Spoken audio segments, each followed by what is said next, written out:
Universo Épico no ar, e no programa de hoje nós vamos bater um papo sobre cinema. E quem tá aqui comigo na telona é o André. Tudo bem, André? Tudo bem, Michel? Como é que você tá? Tudo jóia. O André, que é diretor, produtor, ator, roteirista, dá pra acumular tantas funções assim no cinema? Não é nem a pergunta, não é nem se dá, é uma necessidade, né? A gente acaba fazendo um pouco de tudo para fazer a coisa acontecer, né? Então, realmente, esse filme que a gente está produzindo agora, o Tração, que é o primeiro filme de ação sobre duas rodas brasileiro, né? Ele traz muito, inclusive, da minha vida, né? Eu fui piloto de motocross na década de 90, parei de competir em 2001, mais ou menos, né? E depois, também na época não trabalhava ainda com cinema, fui começar a trabalhar em 2010, 2011. Então é um momento assim que eu estou unindo não só as funções, todas essas funções de produtor, de diretor, de ator também, mas unindo duas paixões que eu sempre tive na vida, né, que foi motos e cinema. Então assim está sendo um momento muito trabalhoso, mas gratificante, né, gratificante demais. Poder estar juntando essas duas paixões assim nesse momento da minha vida. Estou bem feliz. E olha só, ele já adiantou aqui pra gente a produção dele, Tração, né? Que então tem inspiração aí da sua própria vida, né?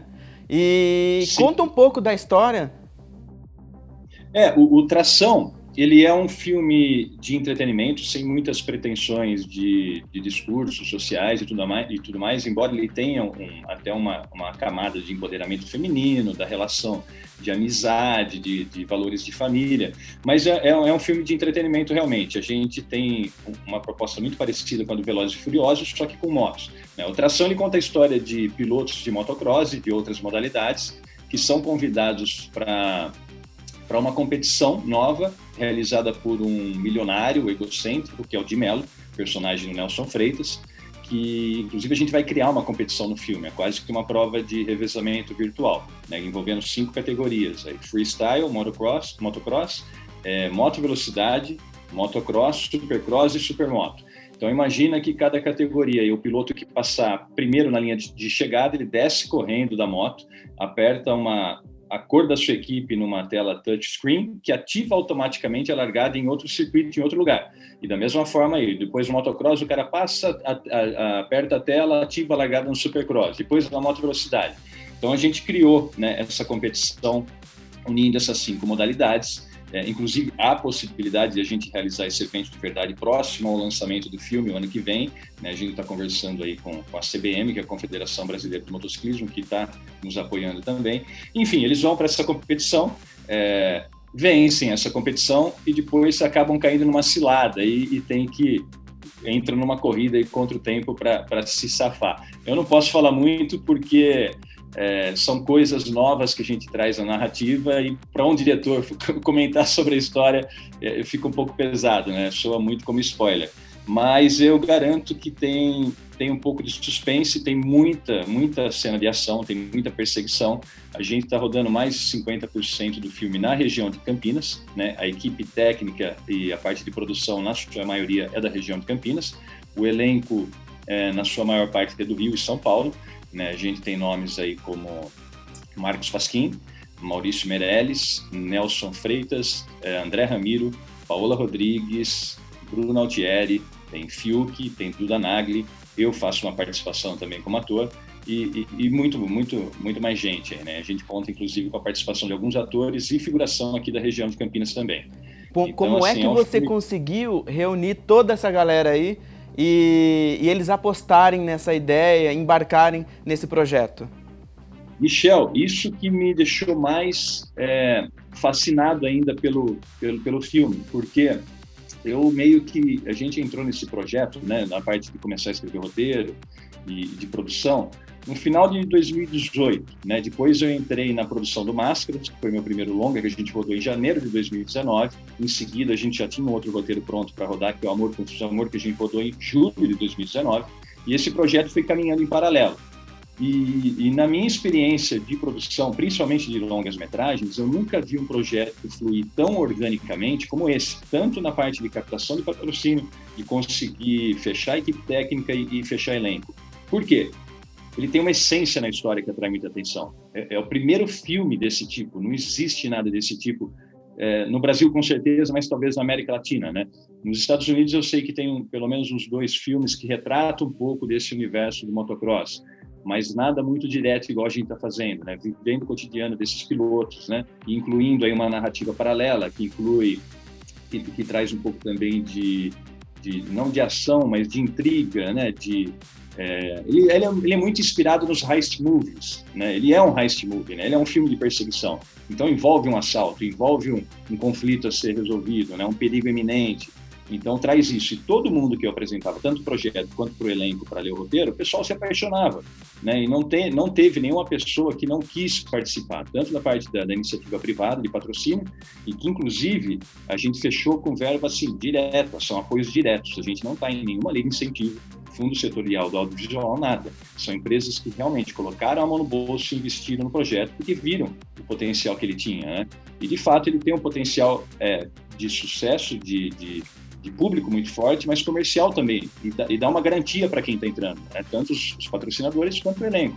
Porque o elenco é muito forte, o tema é inovador, né? É um filme de perseguição, de ação. Então, a gente tem certeza que o sucesso assim, tá mais do que garantido. Estamos ansiosos aí só para poder rodar, né? A gente ia começar a gravar em março, daí veio essa pandemia, né? Uma semana antes da primeira diária, né? Se instaurou a quarentena no mundo, né? Então, a gente não teve muito o que fazer. Conseguiu só retomar agora a produção em julho, né? Ainda com muita dificuldade de conseguir locações, ainda com muita dificuldade de conseguir juntar todo mundo, né? A gente teve que substituir algumas pessoas da equipe por conta de ser de grupo de risco, né? Então, a gente começou em Santa Catarina, que tinha uma flexibilização um pouco mais avançada que aqui, no finalzinho de julho, né? Mas ainda assim com custos adicionais que a gente não contava, né? A gente teve que fretar um ônibus para 15 pessoas, porque tinha que ter um espaçamento, né? Só uma pessoa por fileira. Então, para transportar a equipe, álcool gel, teste, a gente está testando todos os atores, são custos adicionais que a gente não contava antes. A pandemia, né? A quarentena, o vírus, ele encareceu o filme? Demais, demais, né? E para uma produção independente que já meio que agonizava por conta de recursos financeiros, porque cinema é dinheiro, né? É uma arte pragmática e tecnológica, né? Então ela envolve um investimento, né? Envolve recursos, senão você não realiza. Então, para uma produção independente, a gente teve um impacto muito forte, assim, foi difícil conseguir manter a produção unida para conseguir rodar agora, não vou dizer pós-pandemia, mas agora que a gente tem uma flexibilidade de poder estar trabalhando, né? Então, muita coisa foi feita à distância, né? De pré-produção mesmo. Foi uma experiência, assim, muito, muito difícil, acho que para todos, né? Para o mundo inteiro, né? Tem sido. O André, e qual é o custo do filme? Quanto ele está chegando hoje, né? A gente tem um orçamento real, né, e tem um orçamento prático, né? O orçamento real dele é de 2.800.000, né? Muita coisa a gente tem conseguido na parceria, né? Graças a Deus, inclusive até da parte de equipamentos mesmo. É um filme que envolve câmera car, né, que é uma X1 com uma GRU em cima, né, com uma Red, um Ronin, são equipamentos caríssimos, né? A diária dele é muito cara. Então, aí a gente tem conseguido assim, por fases. Agora, por exemplo, a gente está numa semana de pré-produção para a semana seguinte que a gente filma em Penha, Santa Catarina, na abertura do Campeonato Brasileiro de Motocross. Então, a gente capta recursos, fecha toda a produção para a semana seguinte. Terminou Penha, a gente começa a captar de novo para voltar para Campinas para filmar cenas de perseguição. E por aí vai, né? E como é um filme que envolve muitas competições, a gente depende também de um calendário desses eventos, né? E os eventos de público em pé, eles estão um pouco mais restritos agora, né? Então, por isso que a gente vai para Santa Catarina. Não tem nada acontecendo em nenhum outro lugar na parte de competições de moto. Então, a gente vai lá, filma essa cena, né, do filme lá e fica aguardando as outras, de moto velocidade, de freestyle. Então, assim, a gente tem dançado com a maré, assim, de acordo com a maré, com o maremoto. Está sendo bem, bem complicado, mas a gente está conseguindo realizar e, assim, acima de tudo, com muita qualidade, né, que é o que importa. Então, a gente, no tripé do cinema, né, que a gente sempre fala, tem tempo, qualidade e dinheiro. Quando você não tem dinheiro, você tem que ter tempo, né? Quando você tem dinheiro, você consegue fazer as coisas mais rápidas, né? Então, o que a gente tinha para entregar, a ideia era estrear o filme em maio, junho do ano que vem, talvez atrase uns 2, 3 meses, mas a gente entrega em 2021. Esse seu novo projeto é um projeto mais ousado, né? Do ponto de vista da dificuldade, né? Tanto de valor de orçamento, quanto elenco, locações, né? Equipamentos, né? Então, qual que é o desafio? Porque você vem de um projeto, era um romance, né? Era uma coisa mais tranquila. O meu primeiro longa, o nosso primeiro longa, o Máscaras, ele era um suspense psicológico, ele se passava todo em uma locação. A gente filmou em 16 diárias numa chácara em Limeira. Então, assim, é um projeto mais compacto, né? Muito, infinitamente mais, entre aspas, barato, né? Então, muito mais fácil de realizar. O Amor Confuso Amor também teve um formato muito parecido, ele era um pouco mais complexo, assim, de estrutura, né? A gente rodou no Clara Resort, em Ibiúna, também com poucas locações. Além do próprio hotel, a gente teve uma borracharia, um hospital, no máximo 4 ou 5 locações, né? Ele já era um pouco maior, mas também um projeto muito compacto.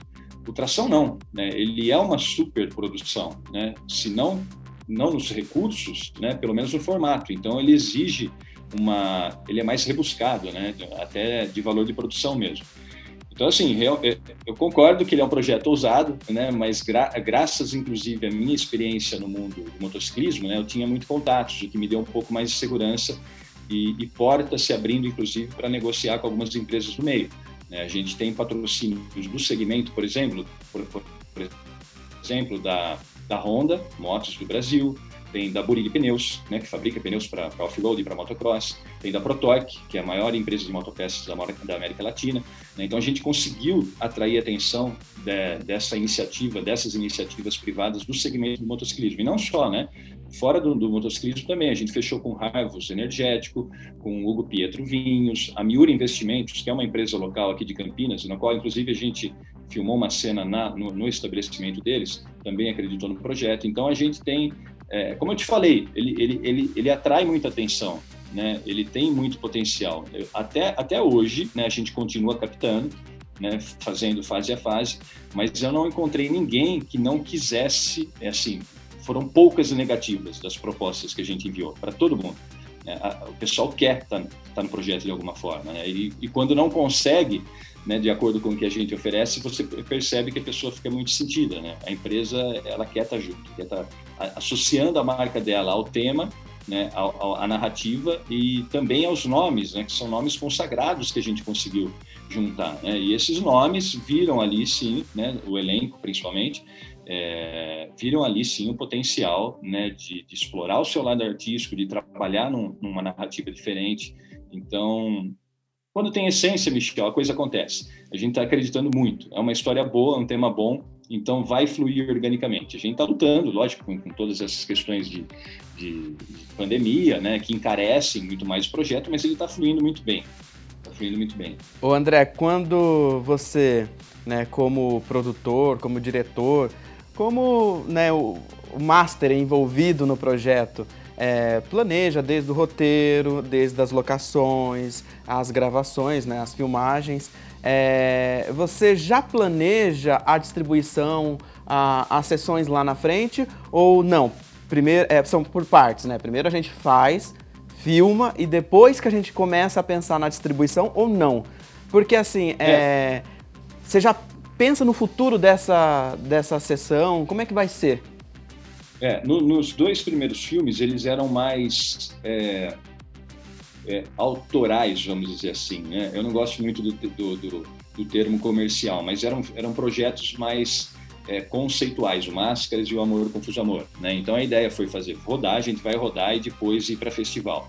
O Tração não, o Tração, pelo próprio formato, né, e pelo elenco, por esse potencial mercadológico que ele tem, de marketing mesmo, a gente já teve algumas, não propostas, mas a gente já sabe de algumas distribuidoras que estão interessadas em tá colocando o filme em cinema, né? Esse inevitável, ele vai para cinema e depois a gente vai jogar para streaming. A distribuição do cinema, a gente não fechou nada ainda. A parte de streaming, há uma tendência de que ele vá para Globoplay. Por quê? Porque a maioria do elenco é da casa, né? A gente tem Nelson Freitas, que é da Globo, Pasquim, próprio Fiuk, André Ramiro, que estava fazendo Malhação. Enfim, como a boa parte do elenco já é associado à marca Globo, então existe essa tendência. Mas a gente não tem ainda contrato assinado com nenhuma distribuição, até pelo formato, né? O nosso cronograma não é de pré-produção, produção, pós-produção e distribuição. A gente não tem um projeto que foi vinculado a um edital ou a uma investidora só, então é um projeto independente. A gente fez com esses recursos de empresas, né? De iniciativa privada e de parcerias com profissionais também, né? Tanto da parte técnica quanto elenco, todos ali, eles estão no projeto juntos, né? Não entrou num projeto fechado. Então isso está muito aberto ainda, Michel, mas existe essa tendência. Para cinema a gente tem certeza que vai, né? A gente já tem 3 empresas, eu prefiro não falar aqui as distribuidoras, né? Até para não dar um conflito de interesse, mas tem 3 distribuidoras significativas aqui do Brasil já interessadas em estar distribuindo o filme. Que legal, eu tô torcendo, né? Porque eu quero ver o filme. Já me interessei pela história, né? Pela narrativa. E deixa eu te perguntar, sempre quando eu entrevisto faço aqui uma entrevista com um escritor, né? A gente sempre conversa a questão do e-book e a questão do livro físico. E no mercado de cinema não é diferente, né? Porque o que a gente acabou de comentar aqui é a questão do filme ir para as telonas e ir para as telinhas em casa, que é o serviço de streaming. Quando um produtor ele pensa num projeto, porque é um negócio, você vai vender esse projeto, né? Então, como é que está esse mercado, né? Os produtores estão migrando ou não? Como é que está a evolução de produção de conteúdo, né, de filmes, tanto para o streaming quanto para as telonas, né? Você acha que a balança ainda está mais para as telonas? Isso vai equalizar? Como é que a gente vai ver esse mercado futuro? A gente já vinha numa tendência de alguns produtos irem para o streaming, né? Inclusive você vê Roma, do Afonso, né? Ele foi feito diretamente pela Netflix, para a Netflix, embora tenha concorrido ao Oscar. Ele foi para o cinema depois, né? É uma situação atípica.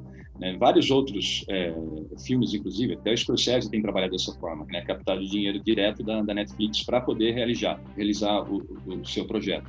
E geralmente são projetos um pouco mais pessoais, né? O cinema, além do romantismo, ele ainda traz um pedigree muito forte para o filme. Né? Quando você vai para cinema, para salas de cinema, você tem uma margem de negociação com o streaming depois muito forte, né? Você tem uma credibilidade maior até para a venda do produto. Então é inevitável que se você correr a linha útil do filme de uma forma conservadora, que é ir para cinema, antes a gente não tinha streaming, depois ia para canal direto, ou VHS, né, que nem existe mais. Mas ir para cinema e depois ir para streaming ou canal fechado ou aberto, a tendência como produtor falando, é você conseguir lucrar mais, né? Agora a gente vive um momento muito atípico que quebrou todos os paradigmas de tendências de mercado, de prateleira de produtos, que foi a pandemia, né? Então isso está gerando uma insegurança muito grande, né? De quando de fato, embora mesmo que os cinemas voltem a abrir ou que tenha uma vacina em breve, se Deus quiser, a gente não sabe como o público vai se portar, né? Mesmo com as portas abertas dos cinemas, se o pessoal vai realmente, né? Se eles vão ter coragem. Embora eu, particularmente, acredite que isso volta ao normal muito rápido. Eu acho que em janeiro, fevereiro, as coisas devem estar um pouco mais estabilizadas, independente de vacina ou não, porque existe uma agonia nas pessoas em voltarem a essa vida normal, né? Existe uma euforia em querer essa vida normal de volta. Mas eu não consigo te precisar se o cinema ele volta com um investimento muito forte até janeiro, fevereiro. Né? O nosso filme, Ultrassom especificamente, a gente pretende lançar em agosto, setembro do ano que vem. Até lá, com certeza, as coisas estão bem melhores. Então, já tem uma segurança para esse produto, especificamente, a gente está mais tranquilo. Então, a ideia, sim, é correr por linhas tradicionais, conservadoras. Cinema, depois streaming, ou tentar negociar com algum canal fechado, ter uma vida útil um pouco mais extensa do filme. O problema do streaming, existem vários tipos de negociação, né? Mas uma vez que você entrega o filme por streaming, ele fica 5 anos lá para quem quiser ver, né? Então é muito bom para quem está formando o teu currículo, o teu nome, né, tua identidade artística, mas comercialmente não é tão interessante. Então o ideal é sempre ir para cinema primeiro. E pelo romantismo também, como eu falei, né? Todo diretor, produtor quer ver teu filme numa sala de cinema. né, com a fila de pessoas lá querendo assistir teu filme. Independente então, do streaming ou as telonas, a gente vai assistir, a gente vai acompanhar. Exatamente, exatamente. Ô André, e como é que o pessoal faz para acompanhar os bastidores, né? Tem aí algum perfil nas redes sociais para que eles possam acompanhar esse processo de filmagem e ficar esperto, né, quanto o lançamento, acompanhar de pertinho um primeiro trailer, um primeiro teaser? Inclusive, a gente está para soltar agora um primeiro teaser. E a gente gravou uma cena muito peculiar no filme, que é um salto, né? Como o vídeo vazou, não tem problema nenhum em falar. Que é um salto num penhasco num certo momento da perseguição do filme, né? E essa cena foi feita a semana passada, ou retrasada, exatamente igual a nossa pelo Tom Cruise, no Missão Impossível 7. Ah, eu vi essa cena. Eu vi. Então, a gente tem uma cena idêntica, só que a gente gravou 3 meses atrás. Idêntica. Lógico, com um outro tipo de produção, mas a cena é muito, muito parecida. Então a gente vai soltar o teaser justamente com essa cena para mostrar que nós fizemos primeiro. Ninguém copiou Missão Impossível. Se alguém copiou alguém aqui, foi o Mr. Tom. Então, e tira uma dúvida, lá foi o próprio Tom, né? Ele costuma fazer as cenas dele, né? E sem dublê. Exato. No caso, isso é uma coisa. No caso aí, né? No Tração, como é que foi, né? Foi dublê ou foi o ator? Essa é uma característica do nosso filme, que a gente não tem CGI, não está usando efeitos especiais em nenhum momento. O que estiver sendo feito pelas motos no filme foram feitas de verdade, né? Essa cena no penhasco foi feita pelo Gabriel Lott, que é o melhor base jumper do mundo hoje, assim, no sentido, ele foi campeão mundial 2 vezes de base jump, né? A gente filmou em Urubici, em Santa Catarina, num cânion do Espraiado, lá um lugar maravilhoso, e foi feita de verdade. Ele saltou da moto com paraquedas, a moto também tinha um paraquedas, e foi feito real, assim. Então, a gente ficou até impressionado com a coincidência de, depois de uma franquia gigante como Missão Impossível, depois de 6 Missões Impossíveis, né? Ele no 7º, né? Ele teve todo esse tempo para fazer justamente 3 meses depois do nosso. Existe pelo menos uma tendência narrativa e conceitual que dá uma segurança também para a gente, né? Queira ou não. Mas então, voltando, a gente vai soltar um teaser com essas cenas, e quem quiser acompanhar os bastidores e como anda o filme, a gente tem uma conta no Instagram e no Face, uma página no Face. No Instagram é @Tracal, que é de tração, né? Tracal, o filme, e a página no Face também é Tracal, o filme. Tração, o filme, sem o C cedilha e sem o tio. E quem quiser me acompanhar também como diretor, vou fazer o meu jabá aqui. Claro. Meu Instagram é @André Luiz, com S, André Luiz Real. Fechou. Gente, anotou, né? Tudo anotadinho aí para não perder esse teaser. E olha só, André, muito obrigado pela participação e dividir esse projeto seu. E sempre que tiver novidades, olha, liga pra gente, que a gente tem a honra de trazer aqui pro pessoal do Universo Épico. Imagina, eu que agradeço mais uma vez, Michel, a oportunidade de estar falando aí de mais um projeto, né? Que realmente é importante essa janela, essa oportunidade que você dá para a gente, que o nosso cinema, né, independente, ele depende muito disso, né? Desse tipo de contato, de parceria para estar divulgando, né? E dá uma credibilidade muito grande para a gente poder estar aqui falando contigo, discutindo o formato do projeto, que, como eu te disse, a gente ainda está captando, ainda está realizando. Vai até dezembro, pelo menos, filmando e produzindo. Então, obrigado mais uma vez. Eu que agradeço. Imagina. Valeu, um abraço. E olha só, ponto final no Universo Épico. Semana que vem tem mais. Tchau.